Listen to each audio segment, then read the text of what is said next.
लोकसभा चुनाव 2024 के बाद काउंटिंग के दौरान वीवीपैट पर्चियों के 100% मिलान को लेकर सुप्रीम कोर्ट में दायर याचिका पर आज फैसला आ गया है।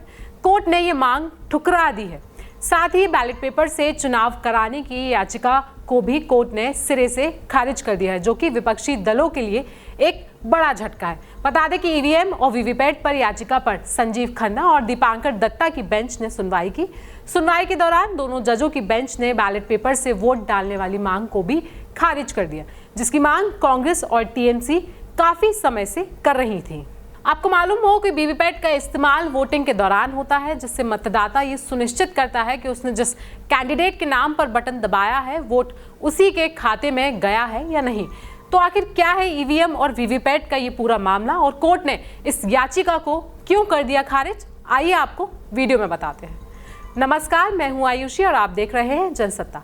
मार्च 2023 में एसोसिएशन फॉर डेमोक्रेटिक रिफॉर्म्स यानी कि एडीआर ने शीर्ष अदालत के समक्ष एक याचिका दायर की थी, जिसमें कहा गया था कि स्वतंत्र और निष्पक्ष चुनाव सुनिश्चित करने के लिए ईवीएम से मिलान मतलब डाले गए वोटों का डेटा को वीवीपैट के साथ क्रॉस वेरीफाई किया जाना चाहिए।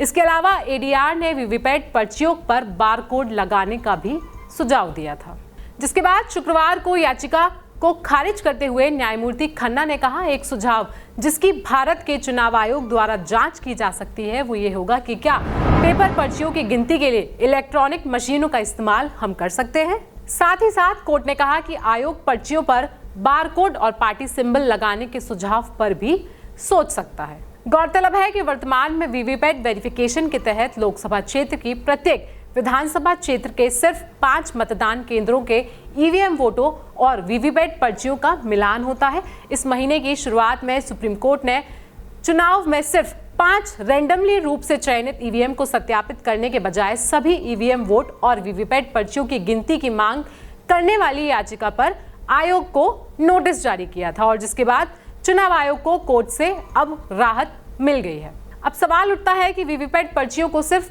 5 जगह ही वेरीफाई क्यों किया जाता है। तो आपको बता दें कि ये निर्धारित करने के लिए चुनाव की सटीकता को सत्यापित करने के लिए वीवीपैट मशीनों की कितने प्रतिशत पर्चियों को गिना जाना चाहिए, इसके लिए चुनाव आयोग ने 2018 में भारतीय सांख्यिकी संस्थान ISI को गणितीय रूप से मजबूत और सांख्यिकीय रूप से मजबूत और व्यवहारिक रूप से भी मजबूत से ठोस नमूने के साथ आने के लिए कहा था। ईवीएम के इलेक्ट्रॉनिक परिणाम के साथ वीवीपैट पर्चियों के आंतरिक ऑडिट के लिए आकार चुनाव आयोग ने सुप्रीम कोर्ट में दायर एक हलफनामे में उल्लेख किया था, और उसके बाद फरवरी 2018 में चुनाव आयोग ने प्रत्येक विधानसभा क्षेत्र में एक यथाऐच्छिक रूप से चयनित मतदान केंद्रों पर वीवीपैट पर्चियों की गिनती अनिवार्य कर दी थी, जिसके बाद टीडीपी नेता चंद्रबाबू नायडू द्वारा दायर याचिका पर अप्रैल 2019 में सुप्रीम कोर्ट के फैसले के बाद इसे प्रति विधानसभा सीट पर 5 मतदान केंद्रों तक बढ़ा दिया था।